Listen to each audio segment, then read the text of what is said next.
Public mirror news కి స్వాగతం. Bulletin లో హెడ్లైన్స్ చూద్దాం. సిద్దిపేట కలెక్టరేట్ వద్ద మాజీ మంత్రి హరీష్ రావు ప్రెస్ మీట్.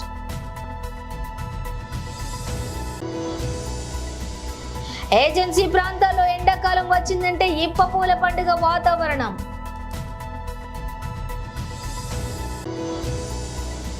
ఎండిపోయిన పంట పొలాలను పరిశీలించిన బీఆర్ఎస్ పార్టీ ప్రజా ప్రతినిధులు, పార్టీ నేతలు.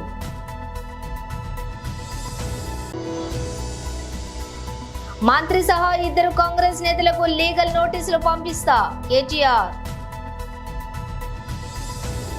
సిద్దిపేట కలెక్టరేట్ వద్ద మాజీ మంత్రి Harish Rao press meet.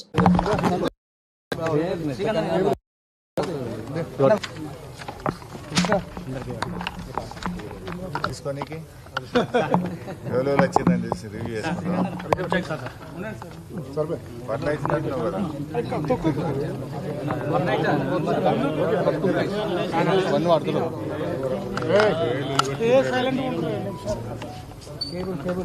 Start చేయమంటావు.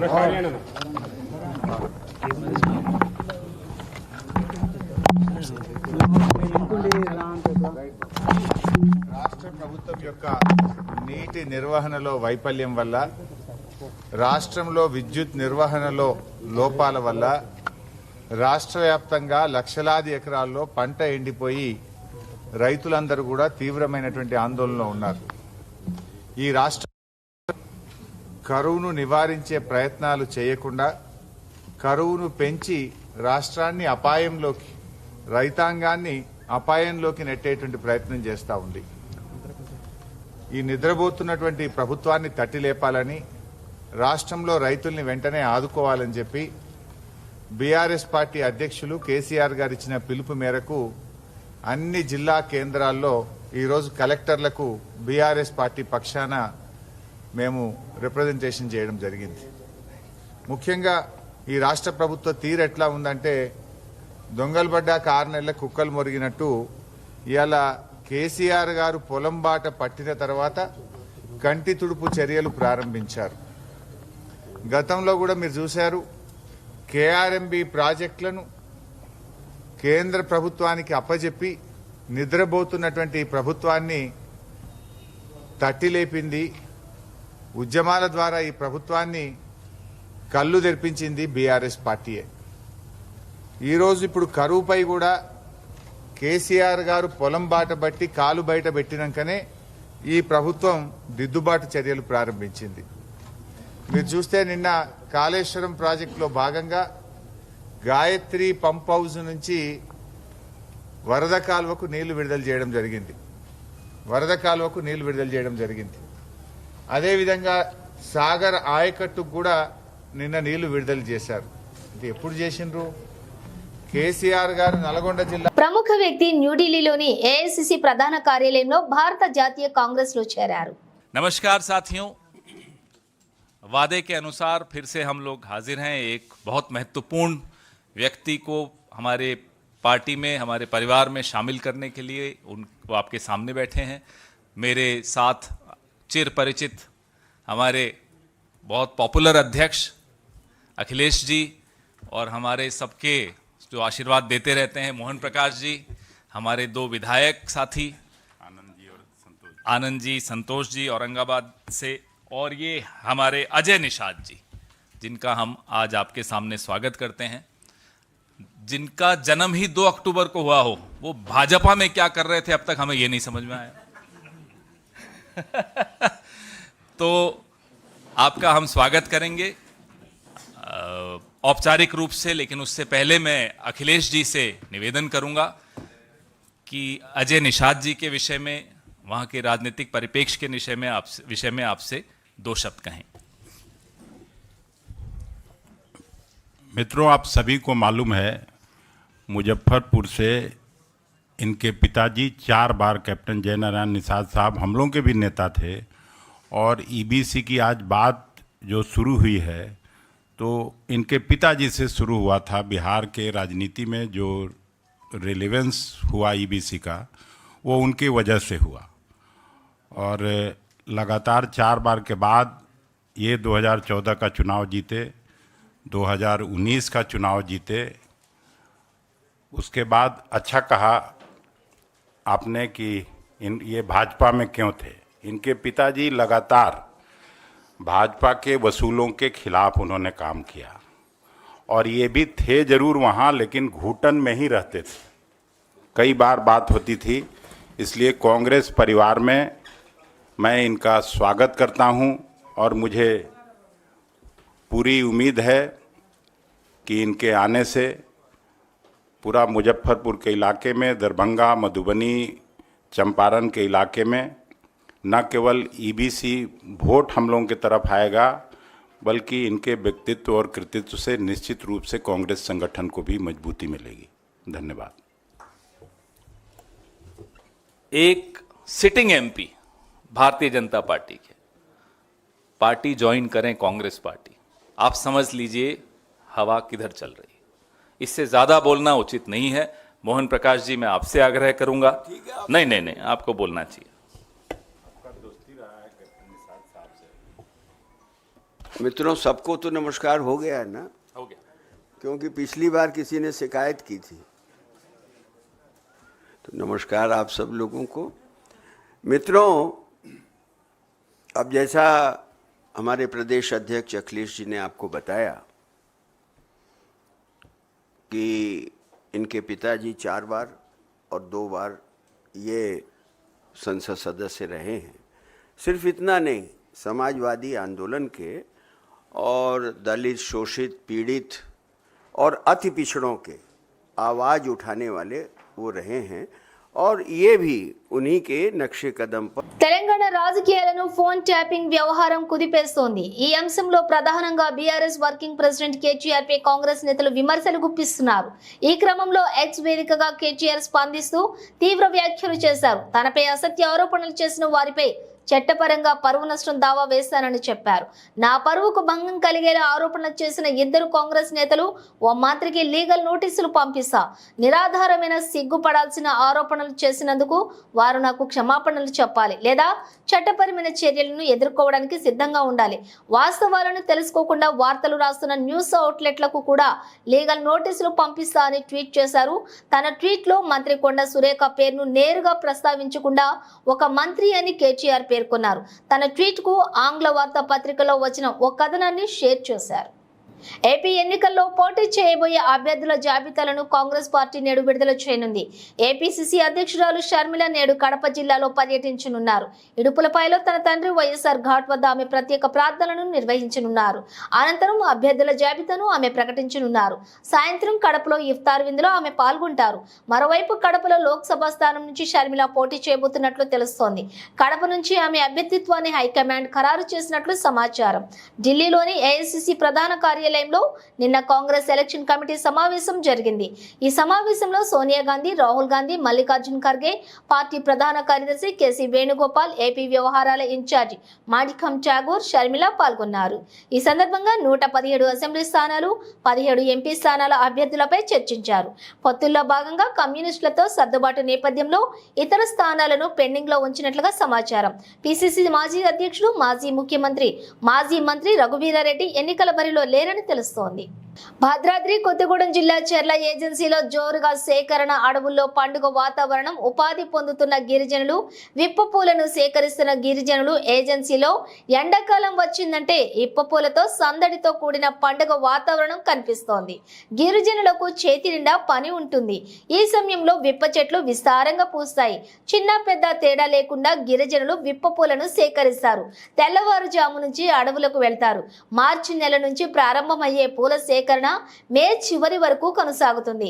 సేకరించినటువంటి పూలను జీసీసీ సంస్థ వ్యాపారస్తులకు గిరిజనులు విక్రయిస్తారు. గిరిజనులు ప్రీతిగా సేవించే నాటుసారా, ప్రసాదాల తయారీ, ఆహారంలో విప్ప పూలను ఉపయోగిస్తారు. విప్ప పూలను ప్రకృతి అందించే వరప్రసాదంగా గిరిజనులు భావిస్తుంటారు. ఈ పూలతో ప్రతి ఏడాది 3 నెలలతో పాటుగా ఉపాధి పొందుతూ ఉంటారు. విప్ప పూల లభ్యమయ్యేది కూడా ఇలా ప్రతి ఏడాది మార్చి నెల నుంచి మే నెల చివరి వరకు మాత్రమే. విప్ప చెట్లకు విప్ప పూలు పూలు పూస్తూ ఉంటాయి. చర్ల మండలంలోని ఈ చెట్లు అధిక సంఖ్యలో ఉన్నాయి. విప్ప పూలు ప్రతిరోజు తెల్లవారుజాము నుంచే చెట్ల నుంచి కింద పడుతూ ఉంటాయి. ఈ క్రమంలో గిరిజనులు అక్కడికి చేరుకుని పూలను సేకరిస్తూ ఉంటారు. అనంతరం బుట్టల్లో వాటిని నింపుకొని ఇళ్లకు తరలిస్తారు. వాటిని ఎండలో ఆరబెడతారు. అనంతరం వాటిని నిల్వ చేస్తారు. మండలంలోని పలు గ్రామాల్లో ఈ పూల సేకరణ ఎక్కువగా ఉంటుంది. సేకరించినటువంటి విప్ప పూలతో గిరిజనులు ఎక్కువగా సారా తయారు చేస్తారు. ముందుగా పూలను నీటిలో నానబెడతారు.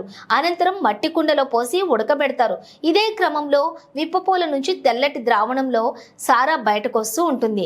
ద్రావణాన్నే గిరిజనులు ఇప్ప పూలతో సహా పువ్వుతో సారా తయారు చేస్తూ ఉంటారు. తర్వాత ఇప్పకాయ సీజన్ వస్తుంది. గిరిజనులు వాటిని సేకరించి గానుగలు మిల్లల వద్దకు తీసుకుని వచ్చి ఇప్ప బద్దను నూనెగా ఆడిస్తారు. గిరిజనులు ఆ నూనెను ఉడకబెట్టి వంట నూనెగా వాడతారు.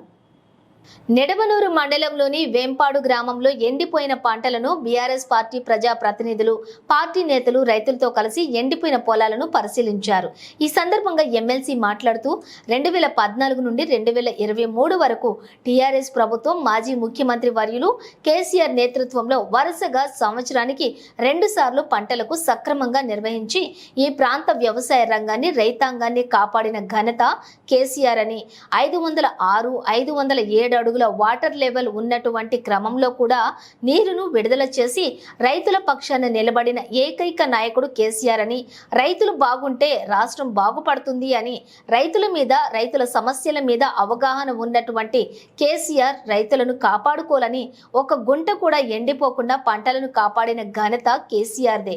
కాంగ్రెస్ ప్రభుత్వంలో నష్టం పోయినటువంటి రైతులకు నష్టపరిహారం చెల్లించాలని ప్రభుత్వాన్ని డిమాండ్ చేశారు. అదేవిధంగా రేపు నల్గొండ జిల్లా కేంద్రం శ్రీ లక్ష్మీ గార్డెన్స్ లో జరిగే నల్గొండ పార్లమెంట్ సన్నాహక సమావేశంలో నాగార్జున సాగర్ నియోజకవర్గం బీఆర్ఎస్ పార్టీ శ్రేణులు, పార్టీ ప్రజా ప్రతినిధులు, కార్యకర్తలు, అనుబంధ సంఘాలు హాజరై విజయవంతం చేయాలని కార్యకర్తలను కోరారు. ఇటు కార్యక్రమానికి BRS party working president KTR హాజరవుతున్నారని తెలిపారు. చంద్రశేఖరరావు గారు నాగార్జున సాగర్ నియోజకవర్గంలోని వేంపాడు గ్రామంలో ఎండినటువంటి పంట పొలాలను రిసీవ్ చేయడానికి కార్యక్రమం ఉండే. సరే, కొన్ని అనివార్య కాలం వల్ల అక్కడనే సమయం సరిపోక ఇప్పుడే మాకు తెలిసినటువంటి విషయం. ఇక్కడికి రాలేకపోతున్నందుకు చింతిస్తున్నామని చెప్పేవారు చెప్పమని వారి ఆదేశాల మేరకు ఈ ప్రాంత రైతాంగాన్ని తెలియజేస్తున్నాం. ఇంత పెద్ద ఎత్తున కేసీఆర్ గారికి వ్యవసాయ రంగంలో ఉన్నటువంటి సమస్యలు, రైతు సమస్యలు తెలియజేయడానికి నాగార్జున సాగర్ నియోజకవర్గం మూలలో ఉన్నటువంటి రైతాంగానికి విషయం తెలియజేయాలని చెప్పినారు. సరే, ప్రకృతి సహకరించక ఎండ తీవ్రత ఎక్కువగా ఉండి భూగర్భ జలాలు అడిగి ఉండిపోయినటువంటి పరిస్థితి మనం చూస్తున్నాం. రైతులు వాళ్ళకు ఉన్నటువంటి ఏదో ఒక వనరులతోటి పొలాలను నాట్లేసుకున్నారు. సరే, పెరిగినాయి. అవి ఒక 2 తల్లు ఇస్తే, ఇప్పుడు మనం ఉన్నటువంటి పొలం 14 ఎకరాల పొలం, 2 తల్లు కనుక నీళ్ళు ఇస్తే ఎకరానికి 50 బస్తాలు ధాన్యం పండేటువంటి పరిస్థితి. మరి పెట్టుబడి పెట్టి ఇంకా 2 తల్లు నీళ్ళు ఇవ్వలేనటువంటి నిస్సాయ స్థితిలో ప్రభుత్వం వ్యవసాయ రంగానికి, రైతులకు తీరని అన్యాయం చేసింది. ఇదే 2014 నుండి నేటి వరకు కూడా టీఆర్ఎస్ నేతృత్వంలో ఉన్నటువంటి ప్రభుత్వం, మన మాజీ ముఖ్యమంత్రి చంద్రశేఖరరావు గారు వరుసగా సంవత్సరానికి 2 పంటలకు సక్రమంగా నీళ్ళు అందించి ఈ ప్రాంత వ్యవసాయ రంగాన్ని, రైతాంగాన్ని కాపాడుకున్నాడు అనేటువంటి విషయం మన అందరికీ తెలుసు.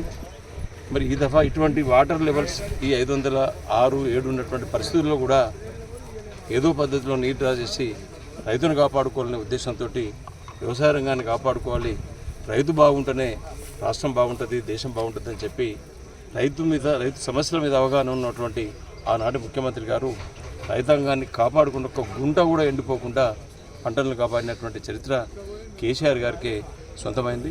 మరి ఇప్పుడు నేటి పాలకులు వ్యవసాయ రంగం మీద కానీ, రైతాంగ సమస్యల మీద కానీ అవగాహన లేదనడానికి ఇంతకన్నా నిదర్శనం అవసరం లేదు. ఇదే వాటర్ లెవెల్స్ నాగార్జున సాగర్ ప్రాజెక్టులో ఉన్నప్పుడు మేము పంటలు కాపాడినాం. మరి అంతకన్నా మీకు వాటర్ లెవెల్స్ ఎక్కువనే ఉన్నాయి. రైతాంగాన్ని 2 తల్లు నీళ్ళు ఇచ్చి కాపాడలేదంటే మీకు రైతాంగ సమస్యల మీద, నీరును ఏ విధంగా వాడుకోవాలనే దాని మీద కూడా కనీస అవగాహన లేదు మీకు మంత్రులకు అనేటువంటి విషయం అర్థమవుతుంది. మరి పాలనా దక్షత గౌరవ మాజీ ముఖ్యమంత్రి చంద్రశేఖరరావు గారు పరిపాలించినటువంటి తీరు, వారికి ఉన్నటువంటి పాలనా దక్షత మీకు లేదు అనేటువంటిది యావత్ తెలంగాణ రైతాంగానికి తేటతెల్లమైంది. ఇప్పుడు జరిగిపోయిన నష్టాన్ని ఏ విధంగా మీరు లెక్కలేసి రైతాంగాన్ని కాపాడుకుంటారో దాన్ని మీరే నిర్ణయం తీసుకొని రైతులను కాపాడుకోవాల్సిన అవసరం ఉందని చెప్పి ఈ ప్రభుత్వాన్ని డిమాండ్ చేస్తూ యావత్ తెలంగాణ రైతాంగాన్ని కూడా ఆ పాలనకు ఈ పాలనకు ఆ ముఖ్యమంత్రి గారికి ఈ ముఖ్యమంత్రి గారికి ఉన్నటువంటి పాలనా దక్షత, రైతాంగం మీద వ్యవసాయ రంగం సమస్యల మీద పరిష్కారం చేయాలనేటువంటి చిత్తశుద్ధి అవగాహన ఎవరికి ఉందో బేరీ చేసుకోవాల్సిందిగా తెలంగాణ రైతాంగానికి విజ్ఞప్తి చేస్తూ రైతుల సమస్యల మీద అవగాహన లేనటువంటి ఈ ప్రభుత్వాన్ని మీరు గమనించవలసిందిగా విజ్ఞప్తి చేస్తూ పంట నష్టపోయినటువంటి దాదాపు 2.5-3 లక్షల ఎకరాల పంట నష్టం జరిగింది. మరి ఏ విధంగానైనా ఈ రైతాంగాన్ని ఆదుకోవాల్సిందిగా మీ ద్వారా ప్రభుత్వాన్ని డిమాండ్ చేస్తాం. బషీర్ బీబీ దర్గాకు ర్యాలీగా బయలుదేరిన శ్రీ పవన్ కళ్యాణ్.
పెన్షన్లపై జగన్ రెడ్డి కుట్రలు బట్టబయలయ్యాయి. బోండా ఉమామహేశ్వరరావు మీడియా సమావేశం. అందరికీ నమస్కారం.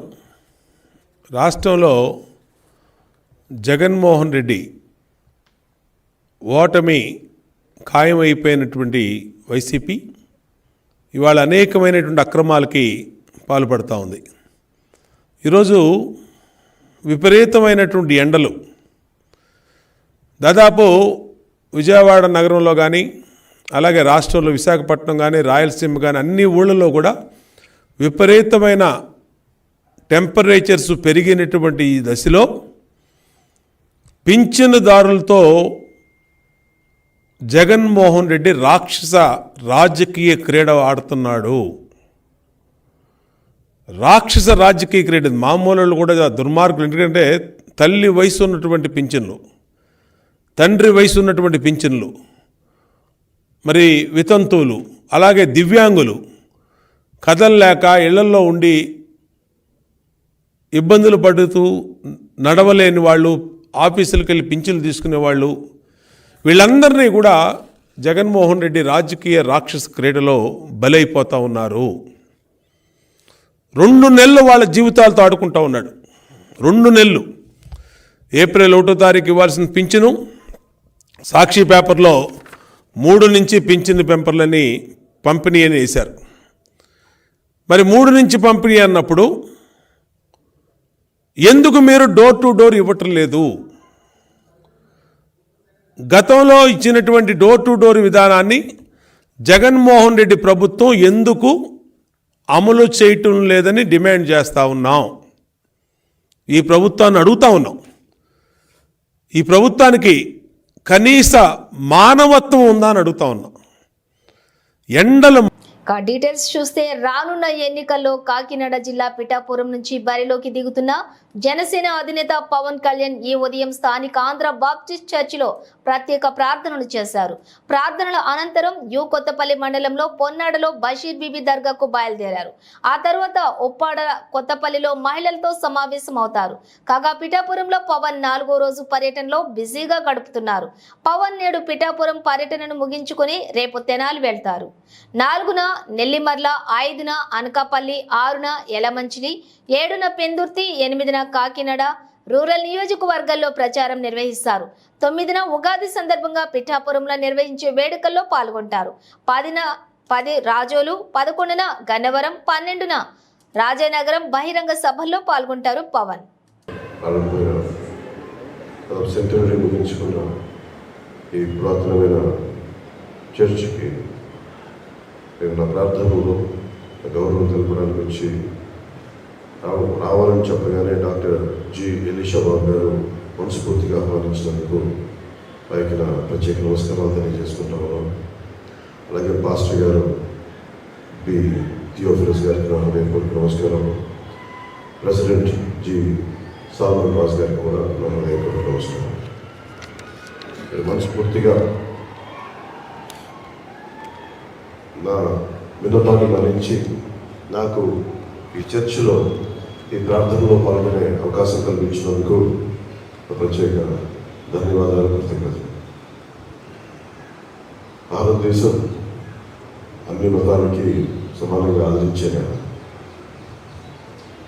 ఈ నాకు సంబంధించినంత వరకు ముఖ్యంగా క్రిస్టియానిటీ సంబంధించి చిన్నప్పుడు మా టీచర్ చెప్పిన మాటలో నేను చదువుకున్న మిషనరీ స్కూల్లో బైబిల్ సూక్తి నన్ను నడిపించాలి. తనని తాను తగ్గించుకున్నవాడు హెచ్చింపబడ్డాడు. ఆ ఒక్క సూక్తి మా ఇమాన్యుయల్ టీచర్ చెప్పింది నడిచినప్పుడు ఎప్పుడో 5వ క్లాస్లో గుర్తుండిపోయింది. అది చాలా ఒక దిక్సూచన అయిపోయింది. నేను భగవంతుడిని అన్ని రూపాల్లో మన విశ్వాసాలు, మత విశ్వాసాలను బట్టి ఒకటే భగవంతుడిని అనేక రకాలుగా చూస్తాం. ఆ విశ్వాసం భారతదేశం మనకి నేర్పించింది. అలాంటి నాకు పూర్తి యోగ మార్గంలో ఉండే నాకు భగవంతుడు అన్ని రకాల్లో ఉంటాడని కనిపించడానికి పిఠాపురంలో చాలా ఎంతమంది బెత్లెహేం వెళ్ళుంటారో నాకు తెలియదు, కానీ నాకు ప్రత్యేకించి బెత్లెహేం వెళ్ళే అవకాశం లభించింది. దాదాపు ఒక 2007లో జీసస్ క్రైస్ట్ మీద సినిమా తీయాలి, దానికి సంబంధించి మీరు పాత్ర వేయాలి. ఈ కథ ఈ కాలంలో ప్రారంభమై జీసస్ జీవితాన్ని చూపించేది అనేది ఒక కథ స్క్రిప్ట్లో పట్టుకొచ్చారు సంగీతం శ్రీనివాసరావు గారు. కూర్చొని నేను వెళ్తున్నప్పుడు నన్ను ఇజ్రాయెల్ తీసుకెళ్ళాను.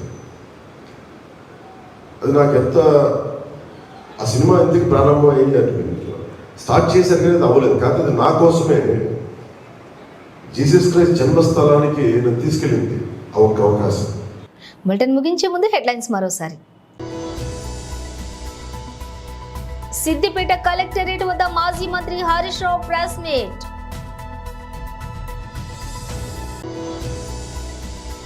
ఏజెన్సీ ప్రాంతాల్లో ఎండాకాలం వచ్చిందంటే ఇప్ప పూల పండుగ వాతావరణం.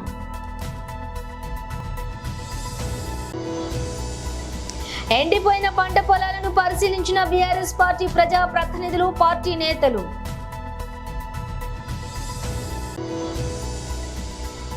మంత్రి సహా 2 కాంగ్రెస్ నేతలకు లీగల్ నోటీసులు పంపిస్తా కేటీఆర్. ఇవి ఇవాల్టి బులెటిన్ విశేషాలు. మరో బులెటిన్తో మళ్ళీ కలుద్దాం.